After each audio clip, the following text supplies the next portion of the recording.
le Saint-Gitz, Rajosep et SOS Journalistes en danger.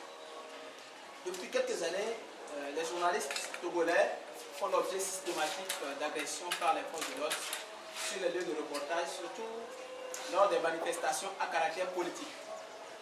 Nonobstant les séries de séminaires, de formations et de sensibilisation organisées par certaines organisations de presse et institutions de droits de l'homme, visant à permettre aux forces de l'ordre et aux journalistes de se connaître davantage, force est de constater que les relations entre les agents de sécurité et les journalistes sur les lieux de manifestation n'ont guère connu d'amélioration.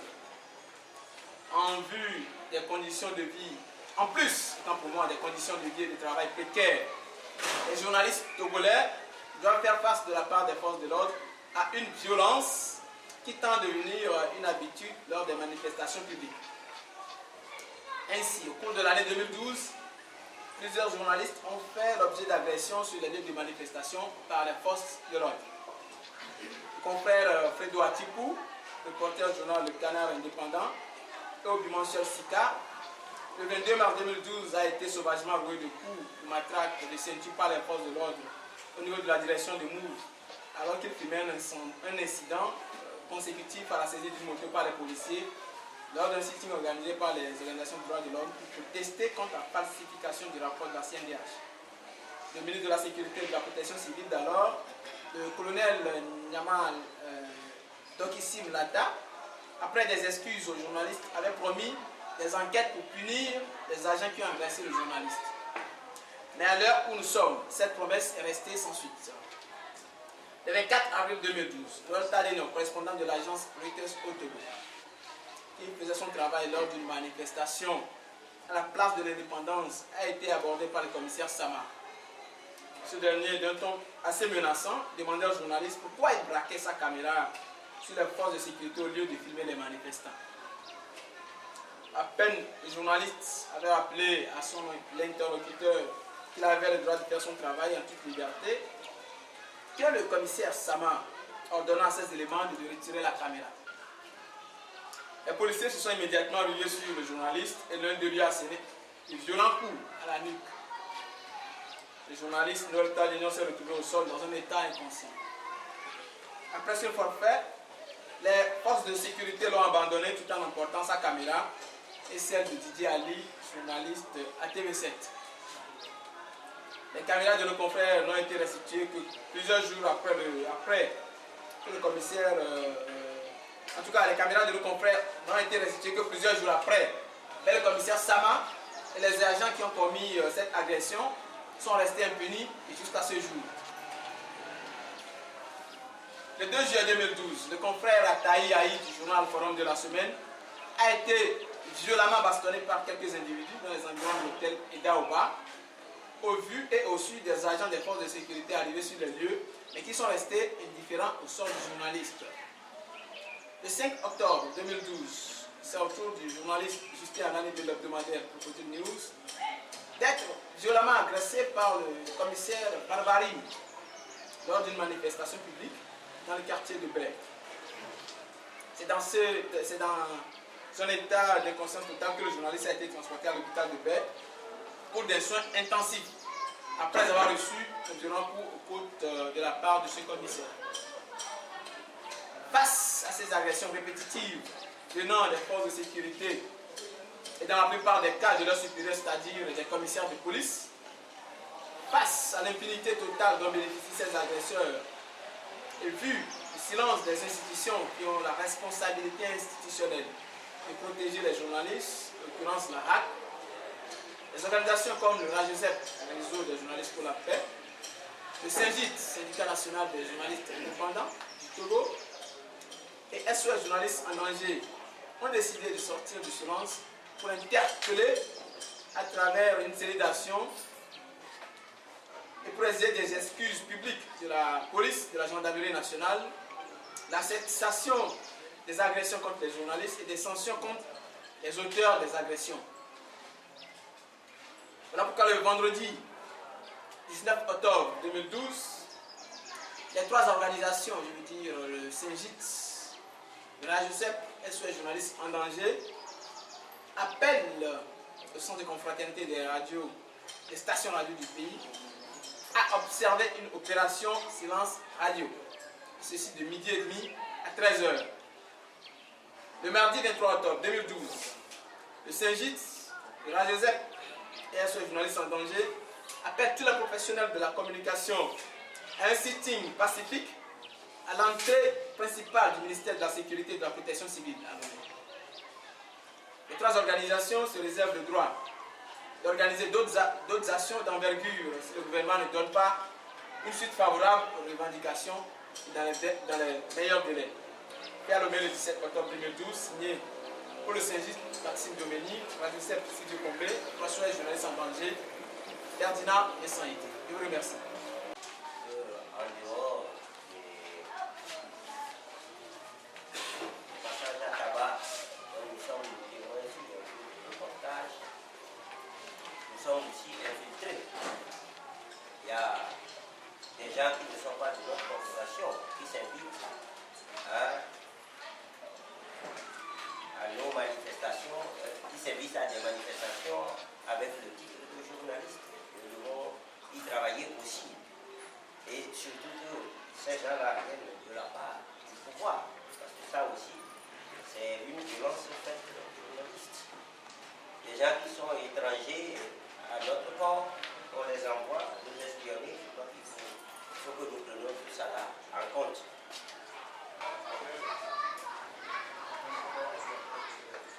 Pour parler un peu plus tard, je pense que les problèmes des journalistes, comme l'a dit Ferdinand, proviennent d'abord des journalistes. Parce qu'on ne peut pas comprendre, par exemple, le cas de Mourou qu'on puisse agresser. Et sur les médias, certains journalistes vont dire qu'il faut négocier.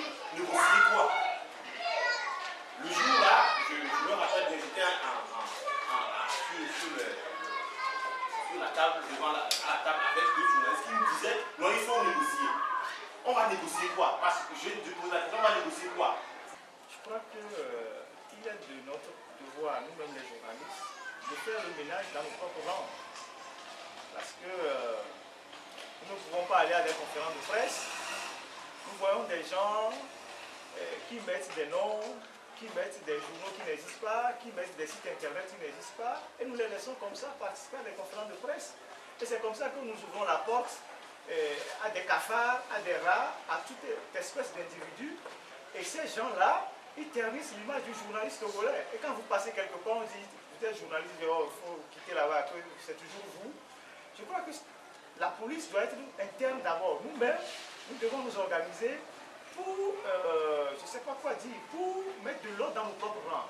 C'est vrai que si la carte de presse était quelque chose d'accessible et qui était établi à tout moment, à toute conférence de presse, on demanderait à tout journaliste qui vient d'un organe de présenter sa carte de presse. C'est ce qui se fait dans les autres pays. Mais maintenant que chez nous, la carte de presse n'est pas encore accessible à tout le monde, c'est maintenant que les organisations et la HAC sont en train de redéfinir les nouvelles modalités d'obtention de la carte de presse. Il est de notre propre devoir de faire une police interne au cours de nos manifestations. Parce que quoi qu'on dise, le monde de la presse togolaise, c'est un petit monde, on se connaît presque. Quelqu'un ne peut pas prétendre venir d'un tel organe, alors qu'on sait très bien qu'il n'est pas de cet organe-là, on le laisse faire, il vient, généralement ils viennent aux conférences de presse, ils savent que bon, ils regardent voir dans la salle quel est l'organe qui n'est pas représenté, et puis bon, on utilise le nom de cet organe-là, on rentre dans la salle. Donc je crois qu'il revient à nous-mêmes de mettre de l'ordre dans nos propres rangs et de faire une police interne à la corporation. Autrement, on va ouvrir la porte à tout et demain, quand vous direz que vous êtes journaliste, on dira bon, allez vous garer quelque part parce qu'un journaliste au Togo ne voit absolument rien. Ça, c'est la première préoccupation. La deuxième préoccupation de Francis Pedro, nous avons écrit aux radios. Les courriers sont partis, je crois, lundi ou mardi. Nous avons écrit à presque toutes les radios.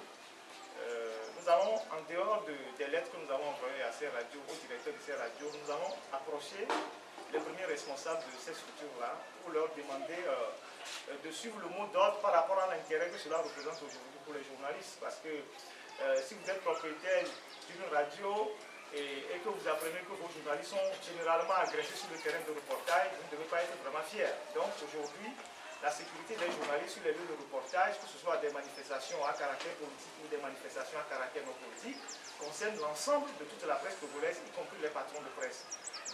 Oui, vous voulez savoir, Donald voulait savoir si on a pu approcher le CONAP légit. Oui, nous avons prévu leur envoyer des courriers parce que nous estimons que, vu l'urgence de la situation et par rapport à ce silence assourdissant des institutions de protection des journalistes, je veux parler de la HAC parce que c'est l'institution constitutionnelle. Le premier devoir de la HAC, c'est de protéger les journalistes. Mais depuis qu'on tabasse les journalistes au Togo, on n'a jamais vu la HAC sortir le moins de communiqué pour protester et demander des enquêtes pour que les auteurs soient punis. Et donc, les organisations viennent en second. Les organisations de presse, que nous soyons du CONAP, de l'UGIT, de SOS, du Radio-7, du SYNGIT, nous venons en second. Et donc, c'est une affaire qui concerne tous les journalistes. Nous allons envoyer des courriers aux autres organisations pour se joindre à la manifestation que les trois organisations ont mûri et viennent de lancer à partir de la journée d'aujourd'hui. Donc, ce n'est pas une manifestation qui exclut d'autres organes, pas du tout. Donc, tout le monde est appelé à se joindre à ce sitting-là, parce que c'est dans l'intérêt de la presse en général que nous le faisons. Parce que demain, vous ne savez pas le sort qui vous sera réservé sur un terrain d'opération. Si vous vous retrouvez au mauvais endroit et au mauvais moment, et on vous confond avec quelqu'un, ou bien vous ne tombez pas sur un commissaire qui a un bon humeur, ou je ne sais pas, un capitaine, on va vous jouer de coups, on va arracher votre caméra si c'est possible. On peut casser votre caméra, auquel cas vous déboursez peut-être 800 000 pour acheter une nouvelle caméra, ou si vous êtes freelance, vous allez vous débrouiller vous-même. Si vous êtes engagé sur une télévision, on va vous sanctionner certainement. Le directeur de la télévision peut-être va prélever dans votre salaire pour payer sa caméra. Si c'est au bout d'une année, il va le faire. Donc je crois que ce que nous faisons, ça va dans l'intérêt de l'ensemble de la presse, y compris les patrons et les journalistes. Parce que les patrons ne peuvent pas envoyer des journalistes sur les lieux de reportage, on les tabasse et que les patrons ne disent absolument rien. Parce que si on tabasse tous les journalistes, qui sera dans les rédactions pour produire, pour que les patrons puissent gagner de l'argent? Donc aujourd'hui, c'est une question d'intérêt général pour la presse togolaise et il va falloir que nous tous nous joignions à cette manifestation-là, qui est une manifestation que nous avons bien réfléchie. C'est-à-dire que nous avons choisi de faire simple. Un sitting de peut-être 1 heure ou peut-être 1h30 devant le ministère de la Sécurité. Pourquoi le ministère de la Sécurité? Parce que c'est ces agents qui font violence sur les journalistes. Vous avez vu la liste, le commissaire Babari, le commissaire Sama, pour le cas de Noël Tadegnon, et puis bon, les forces de l'ordre qui ont joué de coups Fredo Atipou, et puis ceux qui sont restés indifférents lorsqu'on tabassé un journaliste du Forum de la Semaine, lorsqu'il y a eu cette affaire d'Aoba. Donc je crois qu'il revient au ministère de la Sécurité, c'est inscrit dans notre constitution, de protéger les citoyens. Donc si on a des forces de l'ordre qui sont sur le terrain, et que ces forces de l'ordre qui doivent protéger les journalistes se permettent d'attaquer les journalistes sur les lieux de reportage, c'est extrêmement grave. Surtout qu'on a déjà fait plusieurs formations entre les forces de l'ordre et les journalistes. Il y a eu des formations, je crois que l'OTM a organisé, que le CONAP aurait organisé, et que le HCDH aussi a organisé pour que les forces de l'ordre et les journalistes puissent s'entendre et se comprendre. Mais aujourd'hui, on se rend compte que toutes ces formations n'ont servi à rien. Que les forces de l'ordre ont aujourd'hui la gâchette facile par rapport aux journalistes, et il y a lieu pour nous de tirer sur la sonnette d'alarme et d'interpeller l'autorité pour que des mesures soient prises afin que les journalistes soient protégés sur leur lieu de travail. Je crois que c'est l'essentiel et c'est le message que nous allons faire passer à partir du mardi prochain.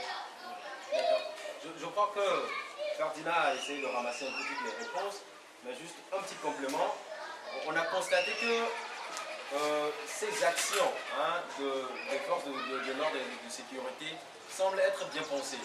Parce que quand on voit un peu ce qui s'est passé sur Noël, c'est quelqu'un, un agent, le commissaire Samba qui a donné l'ordre, mais voilà, on vient, on lui tape sur la nuque. Et il a eu la vie sauve. Sinon, c'est un endroit où, quand on te frappe, tu peux passer au-delà. Quand on voit également ce qui s'est passé, ce qui s'est produit sur notre confrère,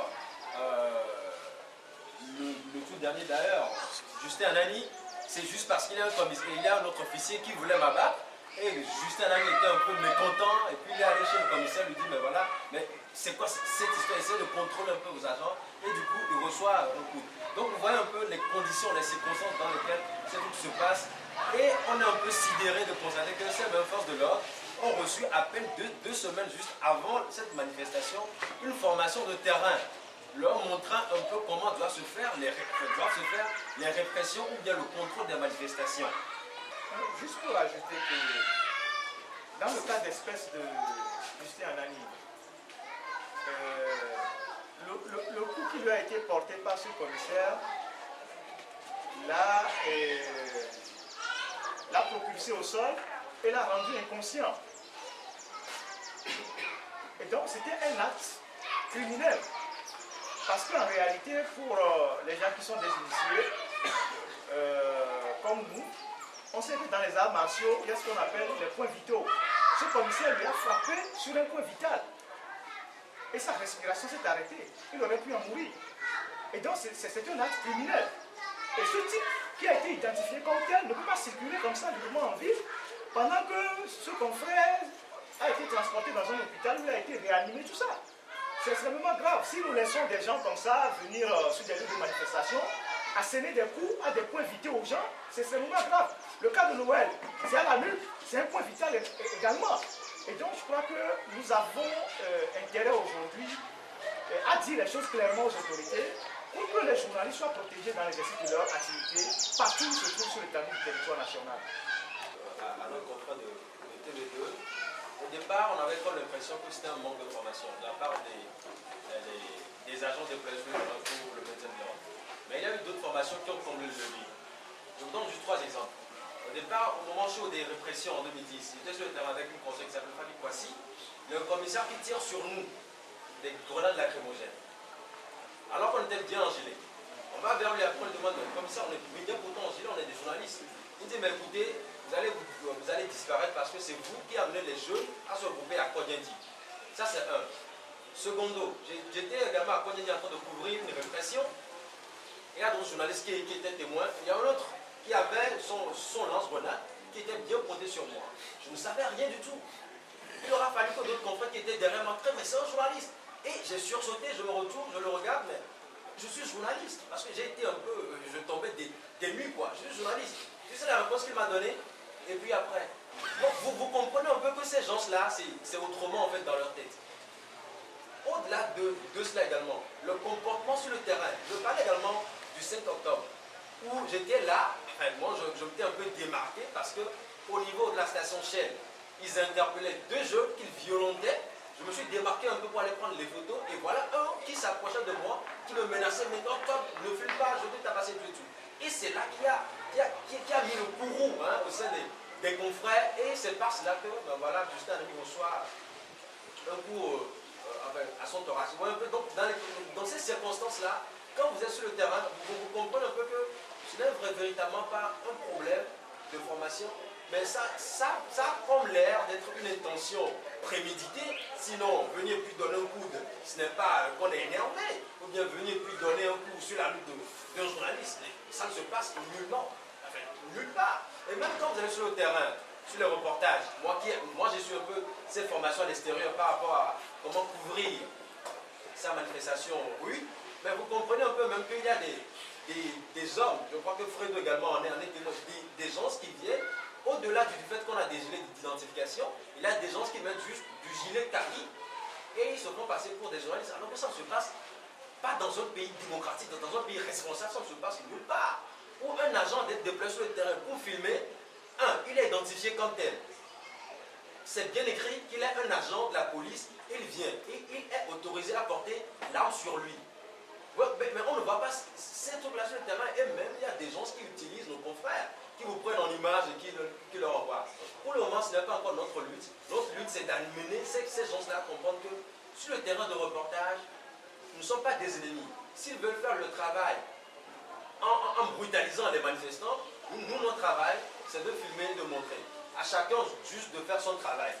Voilà un peu. Donc, quand vous fouillez un peu, vous comprenez que, enfin, je ne sais même pas si on va encore faire une enquête pour avoir été sur le terrain, on comprend très aisément que c'est une intention préméditée, que les gens soit ils ne veulent pas qu'on passe ces images-là à l'international, parce que l'argument qui est sur les lèvres aujourd'hui, même le premier l'a dit, qu'il y a des journalistes qui falsifient des images qu'ils mettent sur le net pour salir l'image du net. Donc quand vous, l'image du pays, donc quand vous entendez ces arguments, ces alibis attirer les cheveux sur la tête, vous comprenez très aisément en fait l'intention qui est vraiment derrière ces attitudes-là. Je ne sais pas si... Oui, je voudrais également ajouter quelque chose. Hein. Vous savez, j'ai déjà, disons au niveau du Saint-Gilles, chaque fois qu'il y a une agression, nous saisissons officiellement la HAC, les autorités de la HAC. Il nous arrive d'aller les rencontrer pour leur demander mais qu'est-ce qui se passe, mais c'est la énième agression, mais on ne vous sent pas là, c'est comme si vous êtes indifférent, mais est-ce que la situation vous plaît? Qu'est-ce qu'ils nous disent? Parfois on nous dit, ben oui, nous avons saisi la sécurité, ça c'est au meilleur des cas. Au pire des cas, on vous dit, ben alors, parfois les gens se sentent agressés, et donc, bon voilà, c'est, comme vous l'avez dit un peu, c'est une réaction vis-à-vis de, en tout cas suite à vos agressions. Quelle agression? Est-ce que nous avons des armes? Est-ce que nous portons des coups aux gens? On dit non, mais sur les médias, vous attaquez les gens, ici, ici. Mais alors, la loi prévoit les moyens de plainte, c'est-à-dire si vous êtes citoyen, vous sentez diffamé ou agressé par un journaliste, il y a toute une procédure qui est là disponible, accessible à tout le monde. Soit vous cessez votre terme, ou vous pouvez aller à la justice. Mais alors, rien ne justifie un coup porté à un journaliste. Mais que le journaliste vous ait insulté ou pas, de toute façon, il n'a pas besoin d'être journaliste. Rien ne justifie qu'un citoyen porte un coup à un autre citoyen, comme ça, se faire justice. Rien ne justifie ça. Mais à plus forte raison, rien ne justifie un coup porté à un journaliste. Donc, bon, c'est des arguments que j'ai déjà entendus par plusieurs membres, tenus par plusieurs membres de la HAC, moi ça m'est deux autres personnellement. Voilà aussi un peu ce qui justifie leur inaction. En principe, la HAC, c'est l'institution qui est supposée réagir lorsqu'on agresse un journaliste. C'est pas une institution qui est là juste pour dire, ben alors vous ne respectez pas le code de la presse, ben alors vous avez violé le code de la presse, vous avez fait cela. Oui, c'est vrai, c'est bon de le dire. Mais aussi, lorsqu'on porte atteinte à la vie, à l'intégrité des journalistes, la HAC doit réagir. Jusqu'ici, je vous dis bien, nous avons toujours saisi la HAC, pas les communiqués officiels. Jusqu'ici, aucune réaction. Et là, et donc pour nous, le langage c'est ça. Rien ne peut justifier une agression contre un journaliste. Il y a l'agression sur les journalistes.